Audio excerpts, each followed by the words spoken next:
Hi, I would just like to welcome you along to this evening's webinar. For those of you that don't know me, I'm Annette Marshall, agricultural consultant in Forage with SAC. This webinar is done on behalf of the Farm Advisory Service, which is part of a series of new entrants meetings. If you don't see it all, you want to go back and see any of it, it will be available on the FAS website in a couple of days. Our speakers you can see on the screen beside me are Karen Stewart and Mary Young, who are both ruminant nutritionists with SAC. So I'm now going to pass you over to Mary and Karen. Thanks very much. Okay, thanks Annette. So I'm going to kick off this evening. As Annette said, my name is Mary. I've been working for SAC for nearly 5 years now.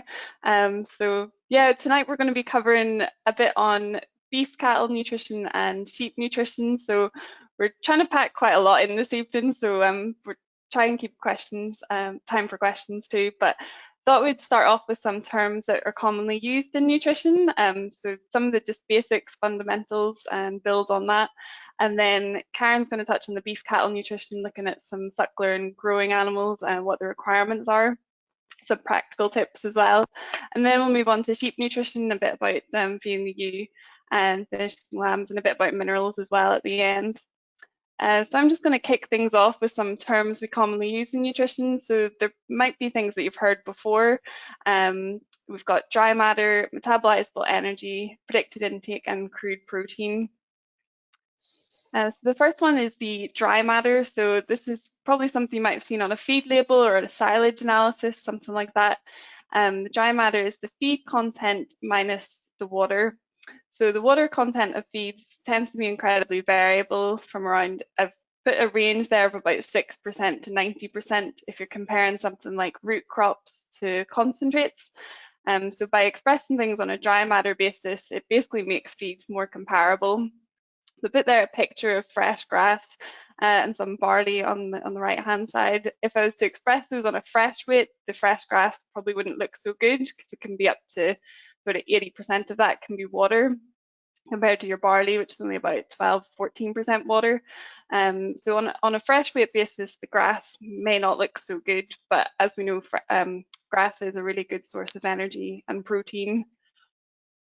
And this slide I put another comparison between hay and Swede, so another sort of two extremes on either end. So your hay is about 85% dry matter with only a water content of about 15%, and your Swedes are only about 10.5% dry matter, so a lot of water in the Swedes.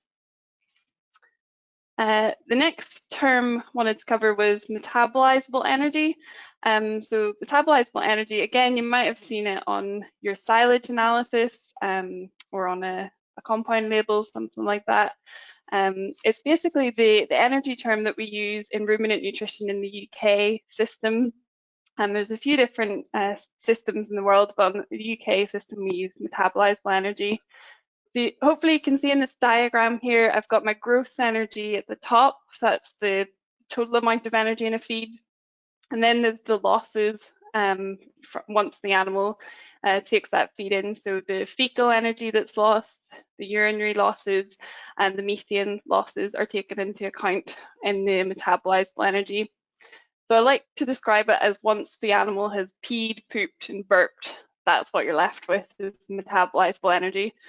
So it's the supply of energy that the animal actually uses, so what's available to the animal.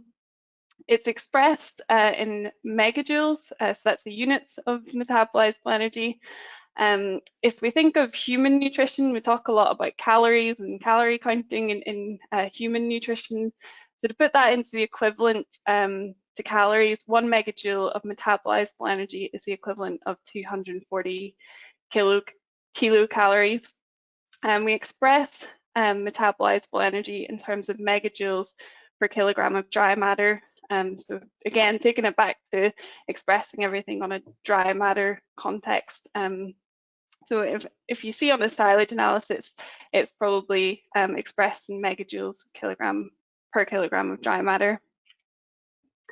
So we've got some poll questions just to keep you engaged as well.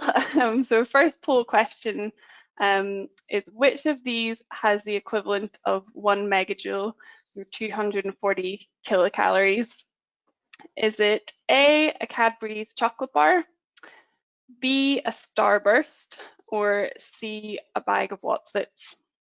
So 59% went for Cadbury's chocolate bar, 24% a Starburst, and 16% a bag of Wotsits. So yeah, all very clever cookies. I know your Cadbury's chocolate bar as well. It was a Cadbury's chocolate bar. So that's the equivalent of 1 megajoule of energy. Well done. Another quick question, just to get you thinking more about back to animal nutrition and ruminants and what they require. So another poll question again, how much energy do you think a dry 650 kilo beef cow needs to maintain her weight on a daily basis? Do you think it's A, 150 megajoules, B, 75 megajoules, C, 90 megajoules, or D, 50 megajoules? Majority of people, I think, have gone for 90 megajoules, 41%. So in this example, it's actually B, 75 megajoules. Well done to the 27% that went for B. Just close the poll again. Look back to the slides. I'll pass over to Karen, who will explain how to work that out. For cattle, the energy for maintenance depends on weight, and as a rough rule of thumb that you can do practically yourselves is estimate the maintenance requirement by saying it's 10% of the body weight plus 10 megajoules. So for example, in that last question, the 650 kilo cow, 10% of her body weight is 65 plus 10 megajoules is 75 megajoules. So you can see from the example below, an 850 kilo cow, just for her maintenance, just not for pregnancy, anything else, she would need about 95 megajoules, whereas a 550 kilo cow would only need 65 megajoules. It's really difficult though, because on an on-farm situation, you might have some 750 kilo cows and some 550 kilo cows in the same group. So it's just trying to strike that balance, but there is a variation depending on the weight of the cow, what their energy for maintenance requirements are. So if we go back to this 650 kilo cow and she needs 75 megajoules of energy just for maintenance, how would we work that out in practice? So if you've got your silage analysis, you'll see on it that you have an energy figure, as Mary said. So say it is 10 megajoules of ME, which we often just refer to as a 10 ME silage. So what that means is there's 10 megajoules of energy for every kilogram of dry matter of that feed that goes into the animal. There's 10 megajoules per kilogram of dry matter. So step one would be we need 75 megajoules. So there's 10 megajoules in every kilogram of dry matter, which would mean we would need 7.5 kilos of dry matter. And then this silage is 25% dry matter, so 3/4 of that is water. So to work that out, we would need to work it out in the fresh weight. So 7.5 and times by 4 really to get it into the fresh weight there, because it's 25% dry matter, would give us 30 kilos of silage to be fed. So maybe slight issue with this, that it might not be enough dry matter intake for them, but that's a simple way for you to work it out. So if you have your silage analysis and use that ME figure and use the dry matter figure to work out roughly how much silage that needs in terms of energy. Really quick, really easy, you can do it in 5 minutes. So we also have an issue though, because we've got predicted intake for cows as well. So roughly speaking, a suckler cow that's dry will eat about 1.5% of her body weight in dry matter. So for a 650 kilo cow, 1.5% of her body weight is 9.75 kilos. So she wants to eat nearly 10 kilos of dry matter, but if we only give her 7.5, she's going to be hungry still. And if we are restricting that feed, we then have to have enough feed space for them to all eat at once. Because if we didn't, some would eat the 10 kilos and some would not get enough at all. So for a 650 kilo cow, she would want to eat voluntarily around about 10 kilos of dry matter when she is dry. So that's nearly 100 megajoules of energy, 97.5 megajoules of energy, and she only needs 75 for her maintenance, so she's going to put on weight. So what we can do in this situation is we can add in poorer feeds like straw and to complement the silage to reduce the whole overall energy intake, but also satisfy her dietary appetite as well. Okay, this slide is to show the dry matter difference. So every year your silage is different, and you know, you'll get some years where you've got a lot wetter bales and a lot drier bales and a bit of a mix in between. But I think it's a good idea to try and know what silage you've got and get your silage analysed. So high dry matter silage means that she will require less per day because there's less water, and low dry matter silage means she will require more. So we do the same calculation. So step one is working out how many kilos of dry matter she'll eat in a day. So we've got our 75 megajoules that she needs. It's 10 ME silage. And if we've got higher dry matter silage at 35% instead of 25%, instead of the 30 kilos, she's only going to need 21 kilos to get that 7.5 kilos of dry matter in. So the higher the dry matter the silage, the less she will need. And if it is lower dry matter, so say 20% silage shown at the bottom there, instead of 25% dry matter, she will need more, so 37.5 kilos. So the effect of dry matter is quite significant.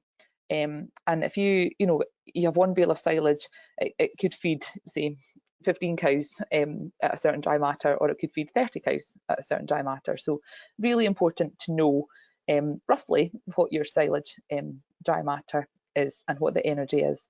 And there's some simple calculations that you can work out pretty quickly to help you with your stocks for the winter as well. Okay, so we've got another poll question here. Which of these feeds provides 10 megajoules of energy? So bearing in mind some will have higher water contents than others. So we've got 1.5 kilos of hay, kilo of barley, 6 kilos of carrots, or all three. Okay, so 66% of you think all three, and that is the correct answer. They all provide 10 megajoules of energy. So it just shows you the difference in the quantity of feed that is required depending on the different water contents of how much you need to provide the same amount of energy. So back to some more terms used in nutrition. So the next one was crude protein. So again, something you maybe seen on your silage analysis. Put up an example here of one of our SAC silage analysis on the right-hand side, and highlighted there is the crude protein. So it's actually a measure of the nitrogen content, and it's the average nitrogen content of your amino acids. So the amino acids are the building blocks of your protein. So that's why it's called a crude measurement, because it's just an average figure for nitrogen. It doesn't really tell you about the quality of the protein, whether it's rumen degradable protein or digestible undegradable protein. Again, these might have been terms that you've heard when talking about different types of straits that go into concentrate feeds. Didn't want to get too into the nitty gritty of protein nutrition because it can be a bit of a bit over the top, but the protein is basically broken down into rumen degradable and bypass protein, or your DUP. So silage is a good source of that rumen degradable protein. So protein that's used by the bugs in the rumen is rumen degradable protein. Your digestible undegradable protein, the best source is your high pro soya or soprolin, which is a treated form of soya. So those are just some different types of protein. But that's why it's called a crude protein measurement. It's the average nitrogen content. Okay, so when we look at diet formulation, we need to take the energy, as I described in megajoules, and the protein that Mary describes there, and that is basically what feeds the animal, feeds the rumen, and allows them to grow or produce milk, or produce a calf. Water is also vitally important. I think it's something a lot of people maybe don't think about as much, and so I see a lot of dirty water troughs and maybe small water troughs or little water troughs with for too big a number of cattle. So something to really think about is water and water flow, because water flow and the cleanliness of water and things can also help hinder dry matter intake. So you won't get the amount of feed into the animal if they don't have enough water there as well. Fibre is also vitally important. So in like store cattle, you want a minimum of, I would say, 40% fibre, long fibre in the ration. So like silage or hay or something like that as 40% of the ration for good rumen health. In suckler cows, the majority of their ration will be long fibre, and obviously in intensive beef finishing rations, it's a lot lower amount of fibre. We look about 10 to 12% of straw as the long fibre content in there, and it's a completely different way of feeding cattle, and it's a very short sharp finishing period. So it's not, long term it would be very good for them, but it's in a short period. That is the minimum amount of long forage that is needed. And then also vitamins and minerals come in there at the end. And I think sometimes we, always look for a quick fix to a problem. If if you think the cattle are not thriving or something's not right, we always think, oh, it must be a mineral deficiency, it must be copper, or it must be iodine or something. And I think I really would like to encourage you all to look at the more fundamentals of the ration. So, have the cattle got enough access? Is the energy and the protein correct? Are they eating enough for a start? Water, fibre, overall health and things, and then look at vitamins and minerals. They are very important, but it's not always them that can be causing the problem. So just in the table below is just to give you an example of some energy feeds. So your energy feeds like cereals, crimped cereals, urea treated cereals, these type of things. Biscuit meal, potatoes, protein sources, soya meal, dark grains, rapeseed meal, peas, beans, urea, all have, as Mary was talking about, the different types of protein, your rumen degradable protein and your undegradable protein that is still digestible but isn't degraded in the rumen. All these protein sources have different levels of these types of protein, so it can get quite complicated. On the fibre side, you've got your long fibres, and you've got fibres that don't provide long fibre. So you've got like straw, silage and hay, which would be give you long fibre and help with cudding and help rumen function. And like the beet pulp or soya hulls would give good digestible fibre into the ration and help slow things down and help rumen health, but it's not a source of long fibre. So these cannot replace long fibre in a ration. Okay, so just a wee bit about pregnancy and lactation requirements. We talked about maintenance requirements here. So 20 weeks pre-calving is a kind of maintenance requirement for a cow, and we've got here 75 megajoules, but it'd be 75, 80 megajoules, something like that, for a maintenance requirement. As she gets closer to calving, her requirements do go up. So I noticed quite a few people put 90 megajoules in the poll. So 8 weeks pre-calving, 90 megajoules is more like it. And then as they get really close to calving, they're obviously got a really high, much higher demand for energy. But the problem is we don't really want to feed them that high energy so close to calving, because there'll be some cows within that batch that are maybe 10, 12 weeks away from calving, and you don't really want them getting, overfed, when they've still got a couple of months to go in the pregnancy or more.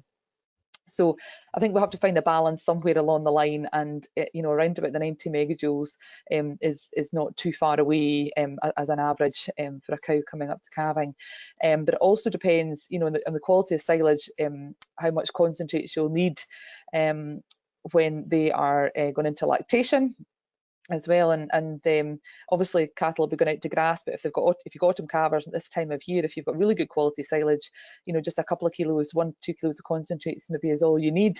But if you've got quite poor quality silage, maybe 9ME or a hay, for example, you're going to need 3 to 4 kilos of concentrate. So the quality of your silage and knowing that fact is really important for your profitability, because it does determine how much concentrates you will need. And if you don't feed, if your silage is poor and you don't think it's poor and you don't feed enough, it's going to be counterproductive, because the cow is not going to get enough energy to produce milk and to maybe start estrus again.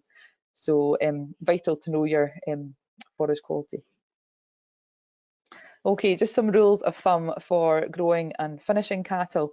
We have a sort of rule of thumb for energy. I maybe should have said in the last one actually that a rule of thumb for energy required for milk is around about 5 megajoules of energy per litre of milk produced.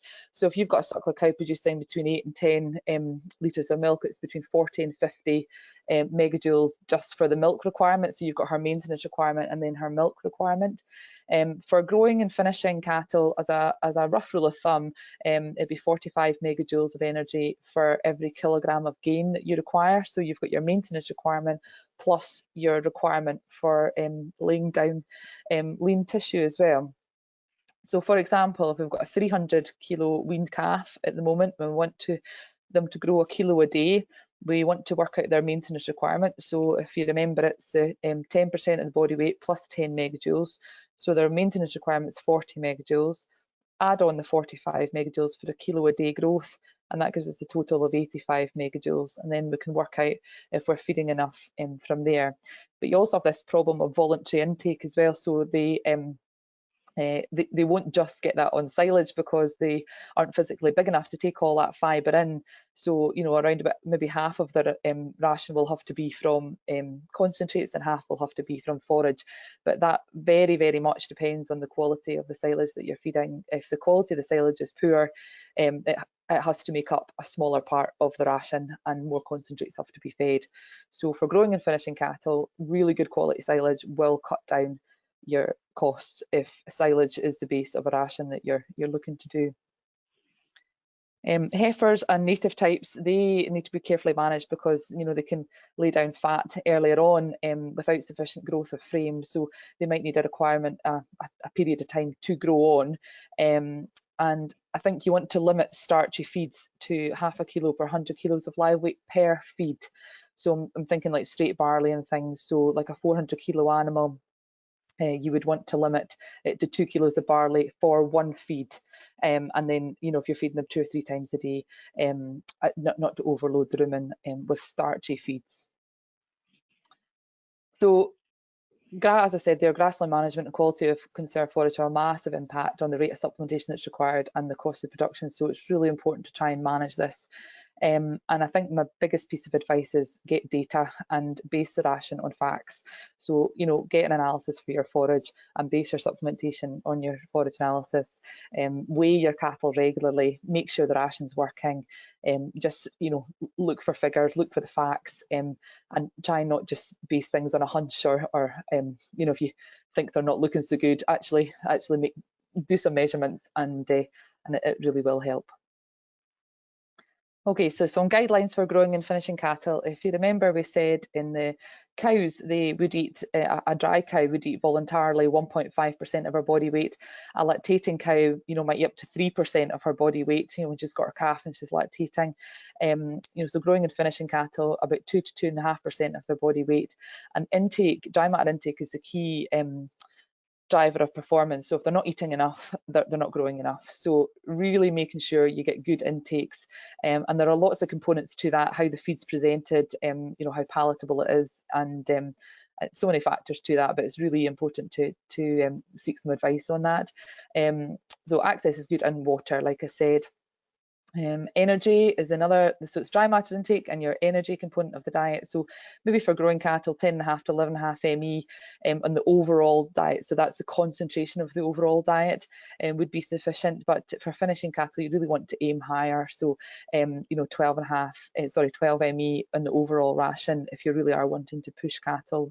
But it really does depend on the breed and the gender in the system and the target market you're aiming for, what your gains are per day and how quickly you're wanting these animals finished. We haven't really talked about crude protein sort of requirements, but overall in a growing and finishing cattle ration, between 12 and 15% protein in the dry matter. So that's, we talk about it in grams per kilogram dry matter. So 120 to 150 grams per kilogram dry matter, or 12 to 15%. When you have a silage analysis, your protein is always declared in dry matter. When you have a label of animal feed, so like beef nuts or something, the protein on the label is declared in the fresh weight, just to confuse you. So it's so we're talking about overall, we talk about in the dry matter, but they try to confuse you by having it in the fresh weight. So it's always going to be higher, and so if you've got a 15% protein beef nut, it'll be about 17.5% protein in the dry matter. So again, the protein depends on the system and things like, so if intensively finished bulls will need a higher crude protein because they're growing faster and put down a lot more lean than steers on a silage-based ration, for example. And daily live weight gain, it'll really depend again on the, what your system is and what you're wanting to do. But what I really would encourage you is to know your starting point, so know what the cattle are weighing and where you want to go. What daily weight do you need per day to get the cattle finished by? Leave it to chance, and plan a ration to get to that point. Too often we maybe hear in the spring, the cattle are 25 kilos back this year, and it's I think if we take some data throughout the winter, we can maybe prevent that surprise happening, and make things cost effective so that the cattle are not hanging around longer than they need to be. Great. So okay. Move on to some sheep nutrition now. So first, a quick poll question just to keep you engaged again. Do you currently check body condition score of your ewes? Options are yes, I use some visual assessment. B, yes, I lay a hand on. C, yes, I use both visual and lay a hand on. Or no, don't do any body condition scoring. So got a large majority are doing both, laying a hand on and doing some visual assessment. Small portion just laying a hand on, some just doing visual assessment, and about 11% not doing any condition scoring. Great. So go back to the slides again. So this is a timeline from QMS that you might be familiar with, seen it before. Quite like showing this at meetings. I've got one pinned to my own wall in the office. I think it's a really useful visual tool to have. I like how it's split up into the different tupping, scanning, lambing and weaning periods, and those golden 20 days and golden 35 days. I think if you don't take anything else away from this timeline, those golden days are really vital and so important. So I guess right now around tupping date and those golden 20 days, making sure that you're not changing the ration too much, either side, 10 days either side of tupping. Just the importance of that in it's split up into 50-day periods. So you can see in that first 50 days, that's when you're taking care of the eggs, the developing embryos. So really taking care of the next generation, even at such an early stage, the importance of that. So you don't want to have any stress on the ewe, and changes in the diet are quite a big stressor. So at that point, you're wanting to make sure she's on a good plane of nutrition. About day 55, that's where you get embryo implantation.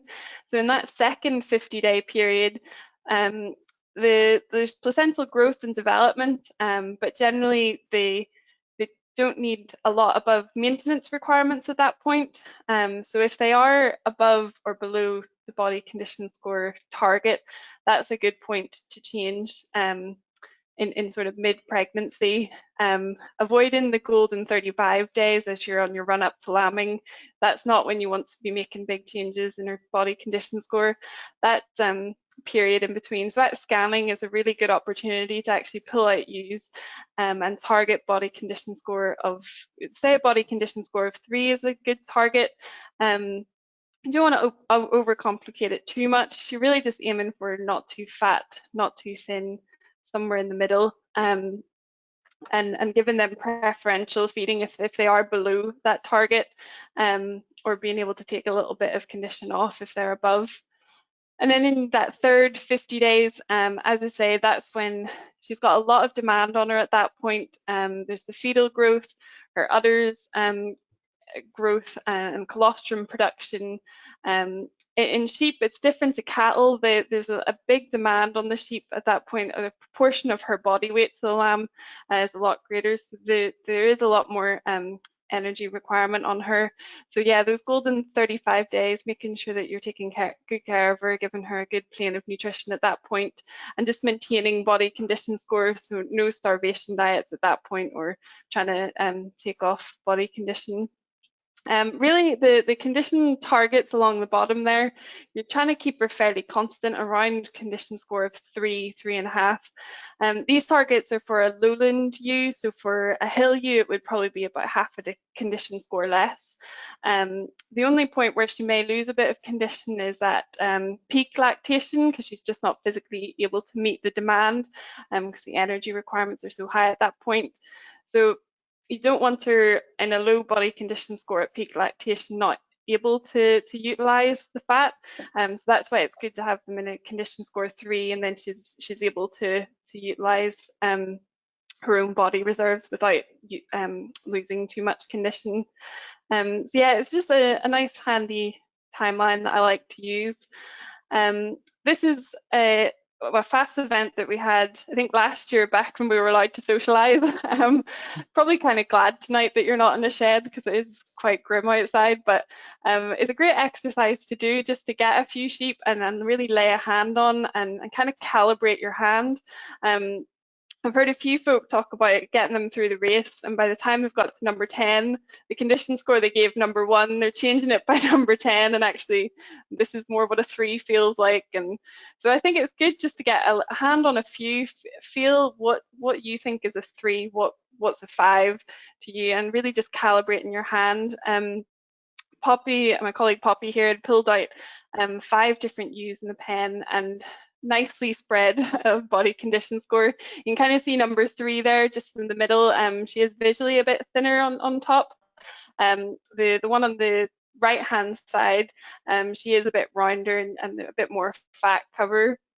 So you can see where Poppy's hand is, just there along the back, and that's where you want them to feel, along that sort of loin area, feeling in the vertebrae and the fat cover. So you want to be able to feel those processes with light pressure. If you're having to put a lot of pressure on and you're not really feeling any of those processes, you can probably safely say she's about a condition score 5, where there's a lot of fat on the back. Condition score 3, you're feeling those processes with a bit of pressure, but they're rounded, they're not sharp, and you're feeling a bit of fat cover, but not a lot. You're still able to feel those processes. So as I said, you're wanting to avoid extreme fluctuations. When we talk about body condition score, the equivalent in that in live weight is about 13% of the ewe's live weight. So to put that in perspective, for a 75 kilo ewe, one body condition score is nearly 10 kilograms of her live weight. So if she was in a condition score of about a 2 and you needed to get her to a 3, that's a lot to achieve. So you have to give yourself a good period of time to achieve that. You don't want to be overloading her with a lot of concentrates. So making gradual changes, not making big changes, really aiming to gain about half a condition score over a period of about 60 days. That's the equivalent of about 80 grams per day, so that's quite achievable, and you're not pushing her too hard, having to put too much concentrates or anything like that in the ration. Segregating off your thinner ewes, prioritising them with better grazing or better feeding, depending on your ration. So the objective in your ewe rations is to optimise your contribution from forage. So whether that's your silage or hay, making sure, as Karen said, having an analysis, getting the data is essential to assess the potential. Silage can be so variable, as can hay. So really knowing what you have on farm and being able to optimise that intake and complement it with the minimal amounts of supplement as possible. And being able to use the correct type and quality of supplements as well, depending on the factors within your silage analysis. Sometimes you might find that your silage has good high quality energy, good protein contents. You may find that you don't actually need to supplement with as much, or you can get away with a smaller amount of crude protein in the concentrate if the silage is good enough. So different types of forages used in nutrition. I've got a few pictures here, some nice grass with a bit of clover in it, some silage mixed with a bit of straw, some ewes on nice hay at the bottom there. Some use bales or pit. Really does depend on your system and what you use on the farm. Not going into too much detail of how to formulate a ration, but when you are working out a ration, the first thing you need to know is how much forage she's going to eat. So I've got a table here. It's in the AHCB Feeding the Ewe booklet as well. So really, it's really important to know the quality of the forage that you're feeding. So you can see here I've got from straw to very good silage and the ME equivalent in the first column there. So lowest ME values from the straw, and then you've got your very good silage, about 11.5 ME. And then from that, you can predict as a percentage of her body weight. So is what Karen was talking about at the start there with predicted intake in cattle. You can use the same predictions of intake for sheep as well. So depending on the quality, with straw only at 12 to 3 weeks pre-lambing, she'll only eat about 1% of her body weight, compared to a very good silage when she can eat up to 1.8% of her body weight. So you can see even in the silage categories between a very good silage and a poor silage, the effect that has on how much she'll intake in terms of forage. She will slightly decrease her forage intake closer to lambing, so taking that into consideration as well if you are doing rationing. I thought this graph was quite a nice visual tool just to see, depending on your forage and what the base of your ration is, how much energy and at what point you need to supplement. So your red line there is the use full requirement. So the graph shows where she needs supplementary feeding depending on the forage type. So the first part is an average hay. So you can see it around just about 8 weeks pre-lambing. That's really when you need to supplement. This is based on a 75 kilogram ewe. It's quite fit. So we're allowing for a little bit of condition loss as well in this example.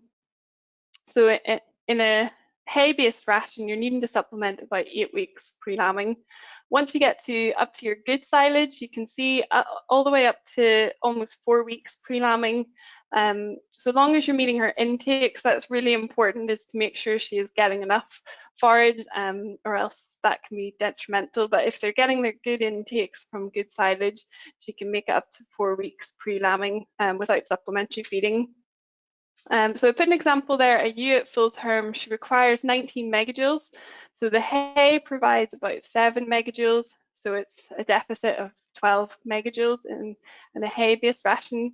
So you're going to require about 1 kilogram of concentrates with an energy content of at least 12.5 ME. So that's why we're always putting across the point, you need to make sure you've got a good compound that's got good high energy for use, particularly in late pregnancy. Simple things for rationing as well. This is applicable to cattle rations as well, but how much does a bucket weigh can make such a difference depending on what type of feed you're using as well. If it's a molasses feed or straight barley, having these are just bathroom scales in this photo, or some luggage weighers. Having simple tools like that to weigh how much is in the bucket and the ration that you've formulated, is that being fed in front of them. Some common problems, things with ring feeders, not enough access for all the sheep in the shed. As you can see there, there's only a few access points there. So something as simple as putting in another ring feeder, more access points for feeding. If they're not getting their forage intakes that you've put those predictions at the start at, you can run into a lot of problems and end up putting in too much concentrate feeds to try and make up for that. And the example on the right hand side there, the bale has been shoved up to the side, so there's a whole side that none of the sheep can get into. So just simple things like access, good things to look at. I haven't been able to go into too much detail about rationing, so if you do want to read more detail, these are 2 good books to look at. The first one is a bit more of a summary. The bottom one there, the Feeding the Ewe from AHDB, it's quite a heavy read, but it's definitely got all the information you could ever want for feeding ewes in there. So I'll pass back to Karen for finishing lambs. Okay, thanks, Mary. Oh, sorry, I'll just take this out. Yes, right. We're talking there about ewes and how much forage they can eat as a percentage of their body weight. And actually, with finishing lambs, if you put them on a good clover sward, for example, to finish, they can eat between 3 and 4% of their body weight in dry matter as well. So digestibility of the feed has a big impact on how much they will actually eat. So finishing lambs do have the capacity to eat a lot more as a percentage of the body weight if they are given the right feed that is good and digestible. So if we're finishing lambs, the choice of the system will largely depend on the weight of lambs, the type of lambs, and whether they are long keep, short keep lambs, and when your expected finishing time as well. So just some options at this time of year for finishing lambs. Pasture based, so grass only. Autumn pasture can be fine for finishing lambs, but it needs to be above 6 centimetres. There was some trials done by Tim Keady in Ireland and showed massive falls in intake of, daily live weight gain below 6 centimetres. So as long as the pasture is good quality and is above 6 centimetres, it is possible to get pretty good gains from that at this time of year. Grass and concentrates, the level of concentrates fed depends on the grass availability. What I would say was the biggest response you get to concentrates is the first amount of concentrates you give. So I think when they supplemented from no concentrates to say 1/4 of a kilo, there was a big jump in performance, but then the jump from 1/4 of a kilo to 1/2 a kilo wasn't as big. So the response declines the more you feed when they're fed there on autumn grass. Other swards, mixtures of clover or chicory, or forage crops, fodder beets, weeds, stubble turnips. Fodder beets are fantastic feed, very good dry matter and energy for a faster finish. I would say swedes and stubble neeps, maybe, they're very intake dependent, very high in water as well, so maybe for more long keep finishing lambs. For silage and concentrates, silages below, in trials, silages below 11 ME shouldn't really be a major part of finishing lamb diets, because if you're wanting them to finish quickly, because you end up having to feed a lot of concentrates. They just simply can't eat enough of poor silages to put the weight on. So you end up feeding a lot of concentrates and becomes quite an expensive way of finishing lambs. And ad lib concentrates as a fast finish and intensive system with either straw or a little bit of hay as the forage is another alternative in the house. So again, quite and maybe an expensive way of doing it, but actually margin over feed is better because they're not on the place very long. It's very fast finish. If you want more information for finishing lambs, there are some articles which Mary has done on finishing lambs on the FAS website. Okay, so just a final couple of slides before we finish off.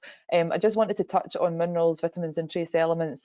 Obviously, within the scope of an hour's webinar, I could talk for a whole hour on vitamins and minerals. So what I want you to go away and think about though is the purpose of the mineral supplements that you're buying. So ensuring that you're buying a mineral supplement that you actually need and that is actually suited to your stock.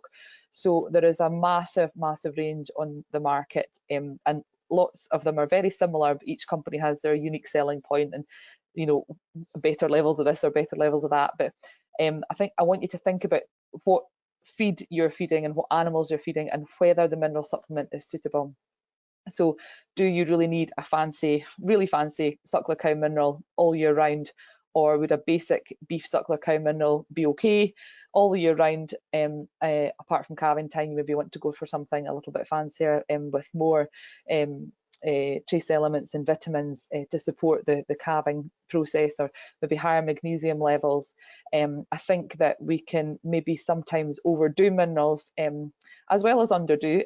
Both are problematic. So just making sure you're choosing the right mineral for the forage that you're on as well, because if you're feeding straw, for example, you will need a much higher feed rate or a much better mineral than you would if you're feeding silage, because it's a lot poorer in minerals and vitamins and trace elements. So thinking about that base ration. And think of the stage of the animal as well. So she's got like a cow's got higher demands in pregnancy and lactation, but when she's just maintaining herself, you know, a basic beef cow mineral should suffice.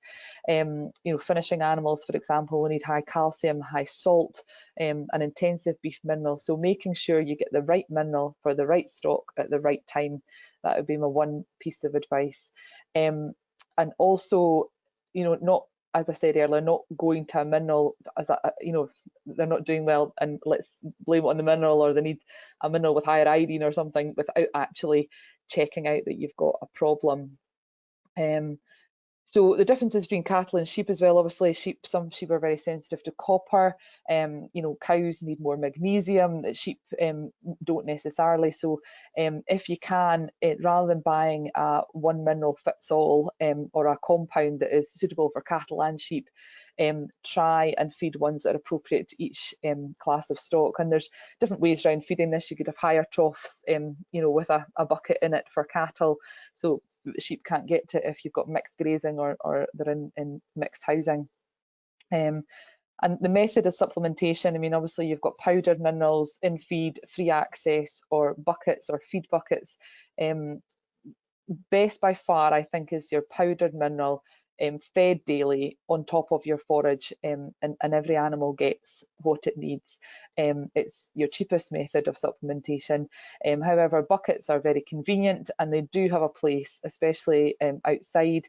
Inside, you tend to find sometimes they maybe overeat just through to boredom, or you know, they're molasses, so they're quite tasty, and also you can't guarantee intakes either. So some might take none and some might take too much on there. So I think just another word as well is on boluses too. So you hear a lot of folk, I mean, boluses are great if you've got a problem, but there are issues with feeding a bolus because you think you've got a deficiency, or you think that it's beneficial, because if you're feeding a bolus, you're only supplying trace elements, say for a cattle bolus, it'd be iodine, cobalt, copper and selenium, but you're not providing the magnesium, the calcium, the phosphorus, the major minerals that are so vitally important coming up to calving, for example. And then if you do go and feed a bucket or a powdered mineral on top of that bolus, you're completely overdoing the trace elements that the animal is getting, which can be as detrimental as feeding too little. Plus, it's a very costly exercise. So just taking a minute or two to look at the whole picture and see, do you really need these boluses, and are my minerals the correct ones for my purpose at that time? If you'd like more information as well, there's a link there at the bottom to a mineral fact sheet, which is on the Farm Advisory Service too. I'll pass to Mary for the final slide. Yeah, I'll not go into too much detail. I want to leave time for questions as well, but this is just to highlight one of the other FAST downloads available specifically for sheep. This is looking at the trace elements. It's a nice table. I've kind of taken an excerpt out of it there of one of the tables that's alongside that, and it just shows the main trace elements that tend to worry about in sheep nutrition. So it's got your copper, cobalt, selenium and iodine there. The key along the bottom there, the dark blue, is to show what has quite a high influence, the different issues. Then your light blue is sort of a moderate influence. In the table here, the issue of infertility, all four minerals are linked in a moderate way to infertility. So your copper, cobalt, selenium and iodine are all playing a role in that. So important to think about, especially around tupping time as well. Copper, as Karen had said, over supplementation can be a bad thing as well. So it tends to be in sheep that you don't find copper in a supplement, but if you are in an area where you know that you have a copper deficiency, then supplementing with copper in that instance is necessary. Your cobalt tends to be related to energy and how energy is used. So if they're short in cobalt, it makes vitamin B12, which helps the animal utilize energy and protein. So you can see there it's got quite a high influence in condition and appetite and things like that. The selenium linked with your vitamin E as well is quite a high influence in the immune system and also a muscular disease as well. And iodine there, a deficiency in iodine can lead to an enlarged thyroid or a goiter, but also touching on oversupplementation. If you go too high on iodine, that can actually cause a problem in sheep with colostrum absorption in the lambs. So it's another study done in Ireland by Tommy Boland, University College Dublin, and he found that oversupplementation of iodine was actually causing oversupplementation in the mothers, the ewes, was causing the lambs not to be able to absorb the colostrum effectively. So you can also have too much of a good thing. So as Karen was saying, know your sources, don't overdo it, don't be bolusing on top of buckets, on top of powder. Having a mineral audit is a good idea. That's all I'll say on the sheep side of things. So we'll open up to questions now. If anyone has any questions, fire through. Thanks very much, Mary and Karen. We've got a couple of questions that we'll just go through.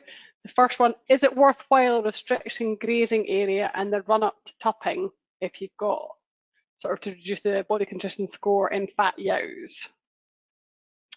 I would say at the run up to tupping, that's not the time that I would be wanting to take condition score off them. As I said in that that timeline is sort of golden 10 days, so you're 10 days pre-tupping.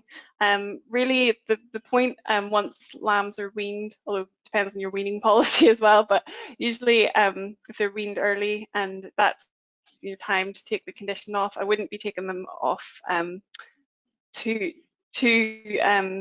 close up to tupping time. I'd say that Might be opportunity later on though, Mary. Yeah, there'll be opportunity later on as well. Yeah, that sort of mid-pregnancy point is the point that I would start to restrict their feeding. Yeah.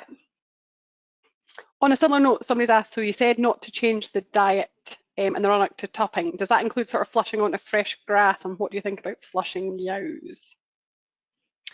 Yeah, I think there's been studies done, I think it was AHDB have done looking at key performance indicators, and they find it's really a year-round production cycle. So obviously flushing is a good management tool if you haven't got them into the target condition score, and it can be helpful, but I think really trying to manage their body condition score year-round, those sort of targets on the timeline, that's where they found in those key performance indicators that ewes did do best and did produce viable lambs and everything, and had a good lambing percentage. So yeah, I think flushing is a good management tool as well if you find that they haven't made their body condition score, but being careful with particularly prolific breeds as well, that you're not flushing them and running into issues in that sort of way. Yeah, do you agree, Karen? Is there anything else you would add? Yeah. This one's probably for Karen. It's a query on the feed content of sort of some of the feed companies' labels. How do you interpret it? What's good, what's not, and what would you recommend? Okay, I would recommend, well, you look at a feed label and try and go for something with as good quality ingredients as you can. They are in descending order, so the top obviously is going to be in at the highest level, so you want to avoid high levels of your kind of maybe, you know, especially for ewes coming up to lamb and you really need high energy feeds or finishing cattle, you want to avoid, you know, like the palm kernel or wheat feed or these sort of things are maybe slightly lower energy. Nothing totally wrong with them, you just don't want to see them too high up the label. And feeds, you probably want good ingredients like cereals, so barley, wheat, maybe biscuit meal, and dark grains, beet pulp, these kind of things higher up the list. But obviously they vary year on year depending on what the markets are doing for the prices of these things. Molasses is always in about 5%, so anything below molasses you can kind of guarantee is going to be below 5%. So that's where all your vitamins and minerals are. So if soy or something's below molasses, you know it's in a low level. Also looking at the fibre level in a label too, so if the fibre level is really quite high, so say over 9, I would have said, then you might think it's maybe a slightly lower energy feed unless it's got a high level of beet pulp in it. Yeah, that's probably sort of, yeah, having a look at comparing a couple of labels, and it does take a wee bit of knowing what feeds are good and what are not good, but if you need help with that, give us a shout. Yeah. And one final question is, what crude protein content would you recommend for a beef dry cow diet? And I'm just going to add to that, and sort of when they're lactating, another sort of Okay. rules of thumb if you like for that. Yeah, when they're dry, you'd aim for over 9% crude protein. When a cow's ration goes, you could probably get away with 8, but when it goes much below 8, the rumen environment, the bugs start dying off, and they don't have enough protein to reproduce. So therefore, if there's less bugs in the rumen, there's less to attack the celluloses in the feed and get the energy out of the feed. So the feed becomes pretty useless to the animal, so they end up having issues of not getting enough energy from the diet, and they can get impacted as well if there's not enough protein there. So 9% protein is a very minimum, I would have said, so you've got a bit of safety margin in there. And I would say for lactating cows, 11 or 12, I'd probably go for 12% protein in the overall there as well. So again, you might get away with a wee bit less, but I would do that as for safety. And I think that'll do for questions. There's been a few questions if we can send the slides, and you'll find them on the FAS website as well. Give us maybe 3 or 4 days or up to a week, and we'll get them uploaded, and you'll be able to see them there as well as this presentation. So yes. Right, on that note, I would just really like to thank Mary and Karen for their time and expertise, and thank you all for coming. One final plea, you will get a link for a feedback form. Please, please, please fill it in. These are FAS funded webinars, and without that, we wouldn't be able to put them on. And the way they know that we're doing them and doing it to high standard is by filling in the feedback. So if you could do that, that would be great and much appreciated. And I would normally wish you a safe journey home when I finish the meeting, but safe cheer to the kettle or to your sitting room. Okay, thank you. Okay, thanks. Thanks, bye. Bye.